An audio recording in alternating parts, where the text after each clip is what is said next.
નમસ્કાર. આજે આપણે પંડિત શ્રીરામ શર્મા આચાર્યજી દ્વારા લિખિત પુસ્તક સમયનો સદુપયોગ પર ઊંડાણપૂર્વક વાત કરવાના છીએ. હા, નમસ્કાર. આ પુસ્તક ખરેખર અદ્ભુત છે. બિલકુલ. તે સમજાવે છે કે આપણું જીવન એમ કહીએ કે એક ભવ્ય મહેલ જેવું છે. એ સમયની નાની નાની ઈંટોથી જ બનેલું છે. અને એટલે જ સમયનો ઉપયોગ કેવી રીતે કરવો એ સમજવું ખૂબ જ જરૂરી બની જાય છે. આજની આપણી આ ચર્ચાનો હેતુ પણ એ જ છે. આ પુસ્તકના જે મુખ્ય વિચારો છે, જે ઉદાહરણો છે, એના દ્વારા સમયનું સાચું મૂલ્ય સમજવું અને તેના શ્રેષ્ઠ ઉપયોગ માટે પ્રેરણા મેળવવી. ચોક્કસ. અને શરૂઆત જ એકદમ પાયાના વિચારથી કરીએ. સમય અમૂલ્ય કેમ છે? પુસ્તક બહુ સ્પષ્ટ કહે છે. જો કદાચ ગુમાવેલું ધન ફરી કમાઈ શકાય. બરાબર. હા. ભૂલી ગયેલું જ્ઞાન ફરી મેળવી શકાય. સ્વાસ્થ્ય પણ કદાચ પ્રયત્નોથી સુધારી શકાય.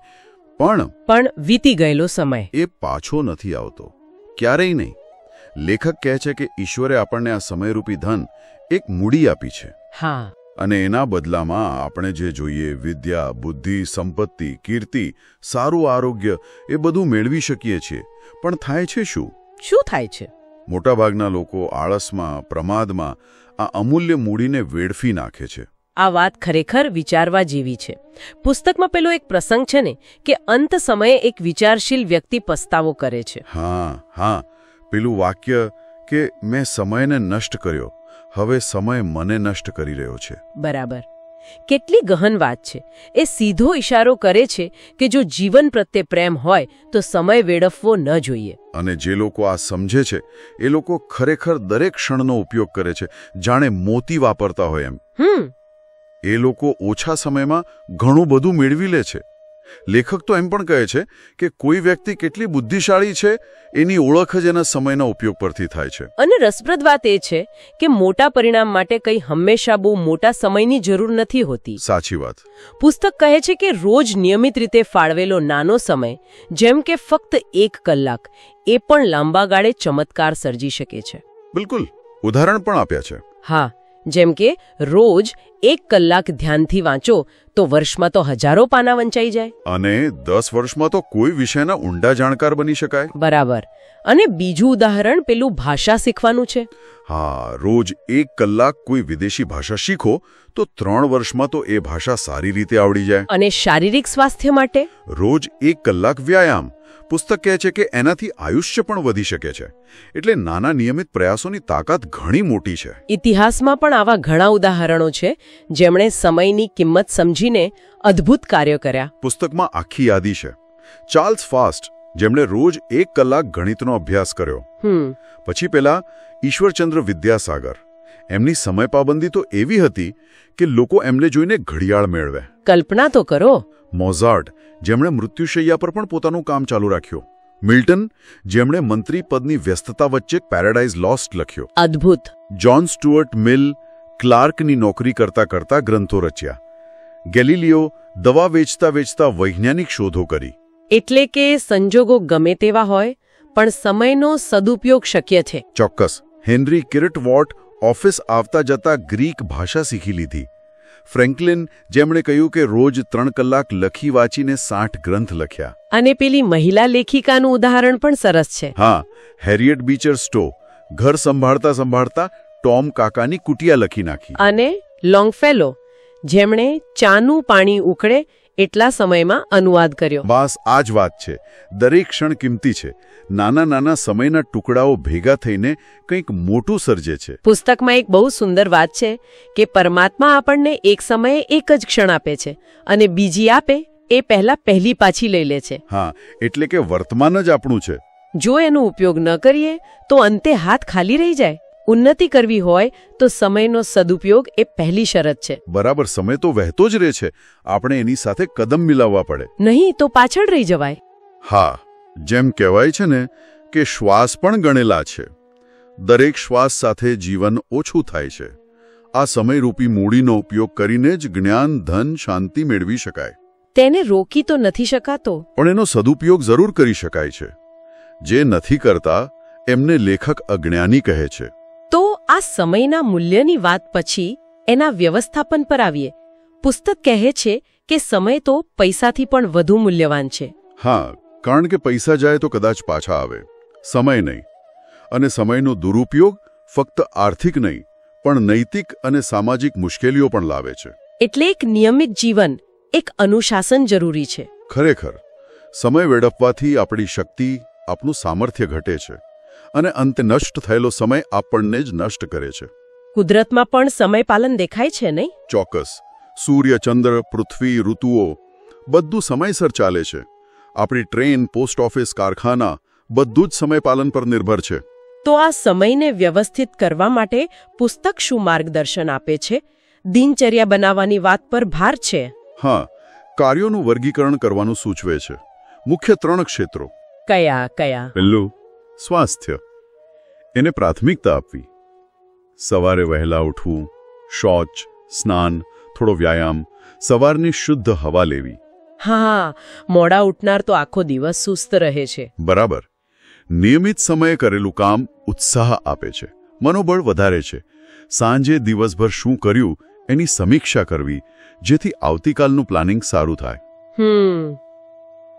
બીજું ક્ષેત્ર કયું? બીજું છે આર્થિક ઉપાર્જન. પુસ્તક કહે છે કે સમયના ગર્ભમાં જ લક્ષ્મી છે. જે સદુપયોગ કરે એને મળે.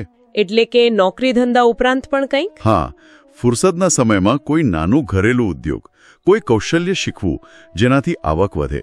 પેલું જાપાનનું ઉદાહરણ અહીં બહુ બંધબેસતું છે.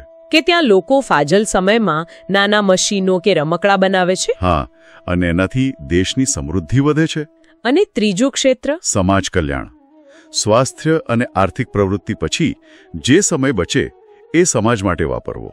નકામા કામો જેવા કે પત્તા રમવા, ગપ્પા મારવા એના બદલે કંઈક સકારાત્મક કરવું. બરાબર.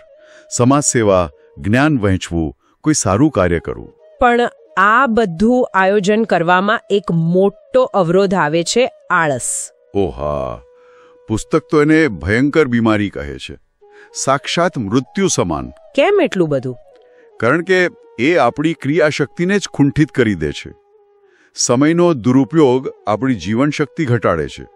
સક્રિય રહેવાથી ઊર્જા વધે છે. સ્વામી રામદાસનો ઉપદેશ યાદ આવે છે, એક ક્ષણ પણ વ્યર્થ ન જવા દો. સાચી વાત. જે સમયનો સદુપયોગ કરે છે એ જ સૌભાગ્યશાળી છે. અને આળસનું જ એક બીજું રૂપ છે, પેલું કામ ટાળવાની વૃત્તિ. કાલ કરે સો આજ કર. હા, પ્રોક્રાસ્ટિનેશન. એ બહુ ખતરનાક છે. કાલ પર નાખવાથી કામનો બોજ વધતો જાય છે અને ઘણીવાર એ કામ ક્યારે થતું જ નથી. ઇતિહાસમાં ઘણા પ્રતિભાશાળી લોકો પણ આ કાલના કારણે નિષ્ફળ ગયા છે. મહાત્મા કબીરે પણ ચેતવ્યા છે આ બાબતે. આ વૃત્તિ પર કાબુ મેળવવો જ પડે. પુસ્તક બીજી પણ સલાહ આપે છે, જેમ કે એક સમયે એક જ કામ કરવું. હા, અને પોતાનું કામ બને ત્યાં સુધી બીજા પર ન છોડવું. અને સમયસર પહોંચવાનું મહત્વ. એના માટે પેલા ઈશ્વરચંદ્ર વિદ્યાસાગર અને જ્યોર્જ વોશિંગ્ટનના ઉદાહરણ ફરી યાદ કરવા જેવા છે. બરાબર. આળસના બીજા પણ રૂપ છે. જેમ કે થોડું કામ કરીને, બહાના કાઢીને લાંબો આરામ કરવો. આરામ જરૂરી છે, પણ જરૂર જેટલો જ. ખાસ કરીને યુવાનીમાં જ્યારે શક્તિ હોય ત્યારે આરામમાં સમય વેડફવો એ મૂર્ખતા છે. અને આજકાલ મનોરંજનના નામે પણ સમયનો બગાડ થાય છે. Radio, cinema, social media. પુસ્તકે પણ કહે છે કે મનોરંજન જીવનનો ભાગ છે, પણ એની પણ મર્યાદા હોવી જોઈએ. નિયત સમય હોવો જોઈએ. મહાત્મા ગાંધીએ એમના પુત્ર મણીલાલને પત્રમાં લખેલું ને કે ખેલકૂદ 12 વર્ષ સુધી બરાબર છે, પછી બીજા કામો પર ધ્યાન આપવું જોઈએ. હા, અને એવા મિત્રોથી પણ દૂર રહેવું જે આપણો સમય બગાડે. સાચી વાત. ખાલી મન શૈતાનનું ઘર. એકદમ. ખાલી બેઠા હોઈએ ત્યારે જ ખરાબ વિચારો, કુસંગતિનો ભય રહે છે. એટલે ખાલી સમયનો પણ સદુપયોગ કરવો જોઈએ. કંઈક રચનાત્મક કરવું જોઈએ. હા, ઘરની સફાઈ, કોઈ વસ્તુ રિપેર કરવી, લખવું, વાંચવું, સ્વાધ્યાય કરવો, કોઈ શોખ પૂરો કરવો. પેલું જાપાનનું ઉદાહરણ ફરી આવે છે. એમની ઉન્નતિનું કારણ આ જ છે, ફુરસતના સમયનો સદુપયોગ. હવે આપણે છેલ્લા મુદ્દા તરફ જઈએ, સમય પાલન અને નિયમિતતા. અત્યંત મહત્વનો મુદ્દો. પુસ્તક કહે છે કે સમય એ સંસારની સૌથી મૂલ્યવાન સંપદા છે અને પરિશ્રમ પણ ત્યારે જ ફળે જ્યારે એ યોગ્ય સમય થાય. પેલું ખેડૂતનું ઉદાહરણ બહુ સરસ છે. હા, ખેડૂત ગમે તેટલી મહેનત કરે, પણ જો સમયસર ખેડે નહીં, વાવે નહીં, કાપણી ન કરે તો બધી મહેનત પાણીમાં. બરાબર. આ નિયમ પ્રકૃતિમાં પણ દેખાય છે. ઋતુચક્ર, ગ્રહો, નક્ષત્રો બધું જ સમયસર. અને જો એમાં ગડબડ થાય તો પ્રકોપ થાય. એટલે સમયપાલન એ ઈશ્વરીય નિયમ છે. દરેક ક્ષણ મહત્વની છે. કોને ખબર કઈ ક્ષણ ભાગ્ય બદલી નાખે. પુસ્તક એ લોકોને દીર્ઘસૂત્રી કહે છે જે કામ ટાળ્યા કરે છે. હા, અને કહે છે કે દીર્ઘસૂત્રી ક્યારે સફળ થતો નથી. કોઈ પણ સફળ વ્યક્તિના જીવનમાં જુઓ, સમયપાલન અને નિયમિતતા મુખ્ય ગુણ હશે જ. કારણ કે જીવનનો સમય મર્યાદિત છે અને કામો તો અનંત છે. પરિવાર, સમાજ, રાષ્ટ્ર, આત્મકલ્યાણ. એટલે જ તો વર્તમાન ક્ષણ જ આપણી છે. ભવિષ્યનું શું ભરોસો? કાલ પર કામ ટાળવું એ અંધવિશ્વાસ જેવું છે. એનાથી કામનો બોજ વધે અને અરુચિ પણ થાય. હા, સ્થગનશીલતા એટલે કે ટાળવાની વૃત્તિ આપણી રુચિ અને આવડત બંનેને મારી નાખે છે. એટલે સમયસર કાર્ય કરવું એ જ સફળતાની સીડી છે. અબ્રાહમ લિંકનનું ઉદાહરણ ફરી યાદ આવે છે. અને પેલી આંતરિક ઘડિયાળની વાત પણ રસપ્રદ છે. હા, કે આપણા શરીરમાં પણ એક ક્રોનોમીટર છે. જો આપણે એને સાંભળીએ તો એ આપણને સમયસર કામ કરવા પ્રેરે છે. અને આ ફક્ત માણસોમાં જ નથી, પશુ પક્ષીઓમાં પણ. ચોક્કસ. મરઘો સવારે બરાબર સમયે બાંગ પોકારે છે.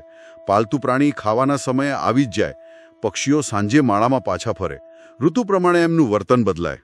સ્થળાંતર કરવું, પ્રજનન કરવું. હા, એ બધું એમના આંતરિક સમયજ્ઞાનને લીધે જ છે. એટલે જ્યારે આપણે નિયમિત દિનચર્યા બનાવીએ છીએ ત્યારે આપણું શરીર અને મન પણ ટેવાઈ જાય છે. બરાબર.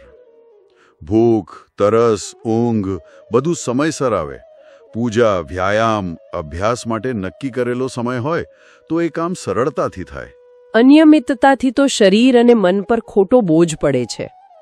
ખાસ કરીને ખાવા પીવાનો અને સૂવા જાગવાનો સમય એ નિશ્ચિત હોવું ખૂબ જરૂરી છે. પુસ્તક તો ત્યાં સુધી કહે છે કે કુસમયે ખાવા કરતાં એક ટંક ન ખાવું સારું. એટલે નિયમિતતા શારીરિક અને માનસિક સ્વાસ્થ્ય માટે પાયારૂપ છે. નિઃશંકપણે સમય પર સંયમ એ જ સફળતાની ચાવી છે. અનિયમિતતા તો સમસ્યાઓ જ ઊભી કરે. આપણે જોઈએ છીએ ને, અનિયમિત વિદ્યાર્થીઓ કે કર્મચારીઓ ભલે હોશિયાર હોય પણ પાછળ રહી જાય છે. ઘણા લોકો સમયપાલનને બંધન માને છે, પણ એ ભૂલ છે.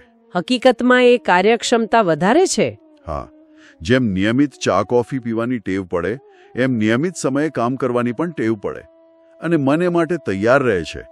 પેલી કાચબા સસલાની વાર્તા. ધીમી પણ નિયમિત ગતિવાળો કાચબો જીતે છે. બસ એ જ.